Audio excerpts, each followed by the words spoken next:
Hello and welcome back to the Beyond the Apex podcast. Today is the Austrian Grand Prix. Obviously it was a sprint weekend and my god was there drama. Absolutely incredible. I mean, we just watched a little bit of the highlights to kind of remind us, but absolutely, I mean, I've got no words. This was the tipping point for Lando and Max, I think, and oh my god, so much drama, so much brilliant racing in Austria.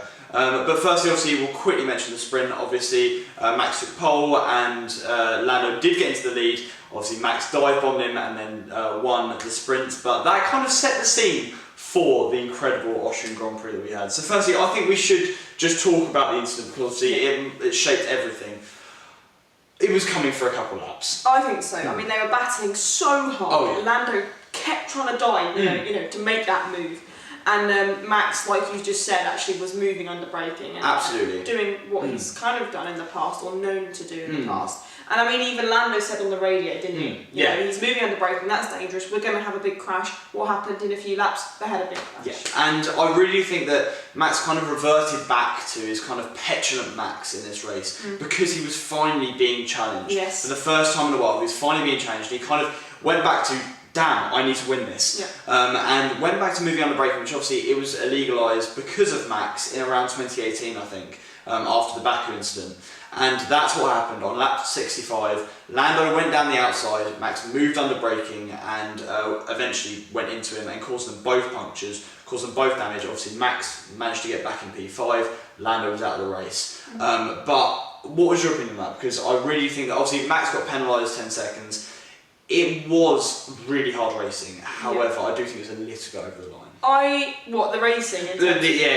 I don't think Max should have made that move. I mean, it was so little you could barely see what Max's movement I'm talking about. But you know, Lando did go down the outside, and that's a perfectly acceptable line to take.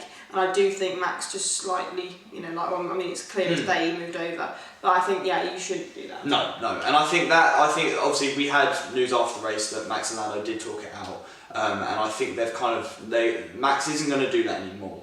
Yeah. However, it came to blows. And as a neutral, obviously, talking about it from a neutral point of view, it was unbelievable. Unbelievable. I'm just thinking about it now, Max did move over, but you can't expect Lando to then back out of, if he's going to go into, to fight a corner, which you're allowed to do, and then you're not going to expect him to then get there and then think, he's going to move that way, I'm going to back out. No, you're supposed to go, Yeah, exactly. And it's keeping to that line that I think is the important thing. Obviously, dive bombs are dive bombs, it's how far back you are, etc, etc. But when you're side by side going into a corner, I think it's the driver's agreement that you just don't move under braking because at that point it's then unpredictable. And it's risky and it's dangerous, and we've seen so many crashes due to it in the past, and obviously this race weekend as well. Was it a 10-second penalty? Possibly not. Obviously, I think that kind of penalty was more consequence kind of based. Obviously, it took Lando out of the race, and that's why they gave it. If there'd been no contact, if there'd been contact but no damage, would it have been a 10-second penalty? No. So, do I think he deserved that 10-second penalty for that? I don't think so. However, obviously, it was consequential for Lando's race. And also, I think it's important to not look at the consequences when you're doing a time penalty. That's it's literally just the contact. Yes. And they've taken the precedent of Lance Stroll went up the inside of Joe.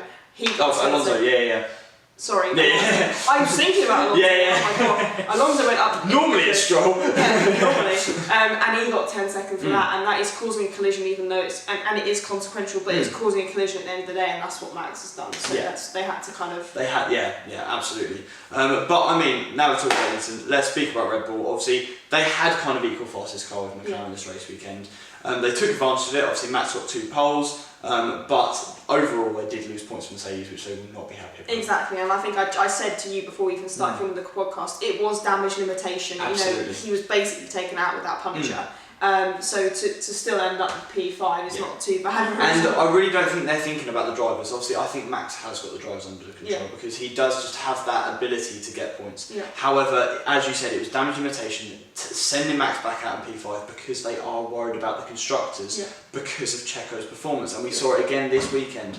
A disastrous result for Checo. I mean, he was fighting with the Alpines all race. He finished in the lower end of the points, and it's just not where you should see a Red Bull of that stature. No, and it's not helping their constructors at all. He's constantly not performing to the same level as Max, and if Max can have that kind of an incident and still end up in P5 and Perez is ahead of him, ridiculous. It's insane. I mean, the fact that Max did 2/3 of the lap without a rear wheel, had a 10-second penalty and still finished 17 seconds in front of Checo is a joke. Says it all, doesn't it? It really does say it all. But if we talk about Mercedes, the pace is really on the up. Yeah. We saw it. George was able to fight for the podium, which ended up being the win, and the pace was there. Absolutely. I think, it was a really strong weekend for Mercedes, and going into kind of, that fight with Red Bull and McLaren, it is telling. You can tell. Absolutely. And I mean, he was. Bear in mind, at the start of the season, they were like 50 seconds off the lead. They were only 13 seconds off the lead before the incident happened, and that is really telling. Obviously, a fantastic drive from George and a great drive from Hamilton as well. Obviously, the Mercs were fighting at the start of the race, which is very exciting. But it's the fact that they're both consistently there, which is what Red Bull doesn't have. And they've both, like you just said, consistency. They've come out with P1, P4. That's a great result in terms of how, Red Bull have kind of just underperformed this weekend. Absolutely. But I mean, talking about underperforming, Ferrari, I mean, it was an okay weekend from Sainz. Obviously, he got on the podium consequence of the collision. But the pace was okay. I mean, they were the fourth fastest car. Obviously, Charles had the damage, which basically rendered him moot for the race. Yeah. But it's just not what they were going to be wanting. No, absolutely. And I think it's a shame because we've seen them kind of fighting the likes of McLaren and Mercedes before, and now where are they? I mean, Monaco was clearly the peak of their season because ever since then, they've just had zero pace. Gone downhill from there. It was like they centred all the upgrades around Monaco to just get Charles that win, and they just threw everything away. And I mean, Charles has been lapped 2 races in a row now, and I think that's very telling for actually the strategy of the team as well, because obviously, he is having incidents. However, we've seen teams have incidents and actually bring the car back. Yeah. But it's just, it feels like it's a bit of a fire at the moment at Ferrari. I agree. Which is telling because the team's red. Yes, I didn't even connect that, But I mean, moving on to McLaren, we really should have won the race this weekend.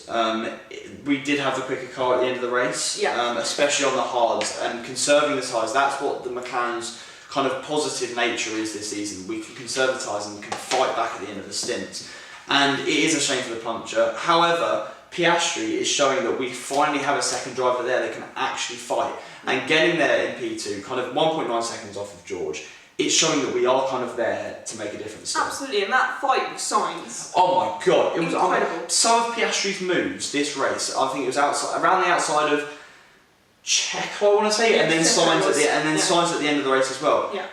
It's just unbelievable, and we have to remember that he is only 30 races into his Formula 1 career, and he's putting out audacious moves round the outside of very experienced drivers like that. It's just unreal. Yeah, absolutely, and like you said, it's great for McLaren. You've kind of got that strength of the driver pairing, which is really good. And we haven't had it for a while, obviously, with Ricciardo. If we had this car, Ricciardo would still be kind of running in P8, and it's great that we have a backliner of Piastri kind of there to pick up the pieces when it falls apart like this. Absolutely. But I mean, and finally moving on before we take a pause, Aston Martin, poor pace all weekend, and obviously kind of invisible apart from the Alonso incident. I feel like he had to do that to then kind of like make himself known. Yeah, he was like, you're not showing me on the TV. Yeah, so I'm just going to go and send it up the inside of Joe. But it's really not what they're going to be wanting. No. I mean, they had a great result in Canada, it kind of looks on the up, and then we had a weekend like this, where they were kind of on the brink of Q2, and just nowhere in the race. No, and yeah, for Aston Martin, I mean, at the start of the season, we were like, oh my gosh, they're going to be fighting like Red Bull. Oh, we were hoping that they were going to be up there again, because obviously they had such a kind of poor second half to 2023, and we were like, do you know what? They're going to be making this 2024 car, they're going to be back, and then they weren't. Yeah. And it's confusing because they had such an up at the start of 2023 that it's just all gone now. Yeah, and it is weird to see, and I think for Alonso as well. Alonso's got so much experience. Yeah. And to make a move like that on Joe as well, it didn't make sense. It didn't make sense. No, it didn't make sense. But let's take pause and move on to Alpine. Right, so let's get into Alpine. I mean, fantastic pace. Fantastic pace. I mean, from the start of the season, bear in mind, they were nowhere. They finally have a car that they can battle in the points consistently. And when I say battle, I mean battle. You mean into-team battling? Into-team battling like hell, and it was intense but incredible. Incredible, and I think we've seen it before where it's been a bit like shaky. We don't want the inter-team battling because it's going to end badly. Yeah. However, this didn't end badly, so it was brilliant to watch. Absolutely, and it was clean and it was beautiful. And Pierre's final move to take around the outside of Ocon was just fantastic. Yeah. And yeah, I mean, it was just like it was perfection. The drivers kept it clean. Bruno Fernandes has clearly told them off massively after Monaco and said, do not make contact. Yeah. But it was just brilliant. And it kind of shows that Gasly is really taking the fight to Ocon to take that team leader role going into next season when obviously Ocon's gone. Yeah, absolutely. I think, did you say about being battling Checo? No, yeah, they were fully able to battle a Red Bull, which we would not have expected. Unbelievable. I mean, that's telling. I mean, we said before in the first part of the podcast, with Checo and Red Bull and how he's underperforming like hell. Oh, yeah. And then to be fighting Alpines. It's mad. I mean, if you said that at the start of the season, we would not have expected that. And that just kind of puts more emphasis on the fact that seat is It's even though he signed the contract, and we'll go on to it on the next podcast. However, I don't think that seat is safe for Checo in the slightest. We've seen it before. You sign a contract, but if you're not performing, that contract can be terminated. Absolutely. Exactly. But, I mean, moving on to Williams, there's not much really to talk about. There was no real pace at all, and they were kind of running at the back. Racing Bulls, a fantastic result for Ricciardo. Yeah. I think he really needed this. A P9, get 2 points, obviously in their fight with Haas. And yeah, the car still kind of has pace. Yeah, has pace in terms of looking at like with the Haas, you know. Yes, yeah. Which is quite good for them, like you said, in the constructors. They're trying to kind of like battle the likes of Haas, and I think it's going well for them. Yes. But we'll obviously move on to Haas because with the collisions they had one hell of a result. But we'll move on to Sauber quickly. No pace at all and disappointing. Is that surprising? Absolutely not at all. I mean, they are clearly the slowest car this season. And I think they are just waiting until Audi picks them up. Yeah. And yeah, next season is not going to be. It's going to be exactly the same. Yeah. But let's move on to Haas because obviously this battle between Racing Bulls and Haas has been kind of it kind of stagnated, I think, because Racing Bulls clearly had the faster car and they had great pace, as you said. However, Haas brought upgrades in, I think it was Canada. It didn't show it as well in Canada, but they were able to finally get on hold of them. And a P6 and a P8 for Haas is unbelievable. Unbelievable result. Yeah. And I mean, Nico just showing why he's still the driver that everyone kind of puts him on the pedestal to be. Yeah. Agreed. Yeah. I don't think they're going to be walking away from that weekend unhappy. Absolutely not. I mean, I think I read it was their best result since 2018 in terms of a race. And it was just, it's showing that team definitely, under Aikomatsu, is definitely taking massive strides. And it's this kind of battle between Racing Bulls and Haas is going to be really, really interesting, I think. Absolutely, I agree. But that rounds off Austria. And we're on to Silverstone next, another sprint weekend. Yes. No, not sprint weekend. The next one in my head. Yeah. It's not sprint weekend. Another it's a triple header. Yes, yeah. Final one of the triple header. Yes. So the final one of the triple header, Silverstone, British Grand Prix.